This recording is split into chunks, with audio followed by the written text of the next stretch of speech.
repêché donc, dans la scène a choisi. Ha hecho acelerado en el 411, yo creo, Pourquoi je 414, parle de progression? Tout simplement parce qu'effectivement, vers le dans le cadre de 77. cette affaire, on a un homme qui est désormais en garde à vue ici, dans les locaux de la police judiciaire 36 rue du Bastion à Paris. On a très peu d'informations, notamment sur son profil, avec laquelle de ses découvertes eh bien, il est mis en lien actuellement. Ce que l'on sait, c'est qu'il est mis en garde à vue pour meurtre en concours. Meurtre en concours, ça veut dire tout simplement eh bien, que cet Tueur en homme série. est déjà concerné par une procédure judiciaire dans le cadre d'un meurtre qui n'a pas forcément de lien avec celui dont on parle actuellement. Et c'est un élément important parce que ça signifie que la garde à vue peut se prolonger pour 4 jours, 96 heures. Merci Angèle Loitin depuis les locaux de la police judiciaire à Paris avec Rémi Soula.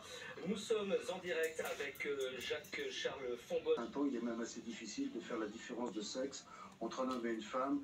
Ça va relativement vite.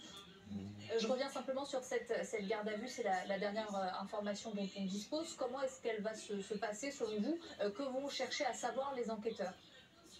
Alors, ils ont, comme je le disais à l'instant, ils ont forcément un élément qui les ramène aux faits. Qui est peut-être un élément qui de bonne foi met la personne en garde à vue, qui est en garde à vue en cause dans cette affaire, mais on peut également se tromper du moment que l'on a des raisons plausibles de penser que la personne a commis une infraction. Ensuite, c'est ce que l'on disait à l'instant, c'est-à-dire déterminer tous les éléments de l'enquête. Le mobile, s'il y en a un, les relations qui peuvent exister entre la personne qui est mise en garde à vue et la personne dont le corps est identifié.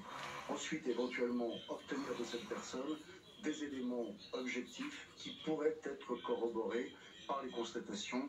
Pour le moment, je pense que les seules constatations qui sont en vue, ce sont les constatations médico-légales. En clair, ça veut dire quoi? Vous connaissez ces personnes, quelles sont les relations que vous avez?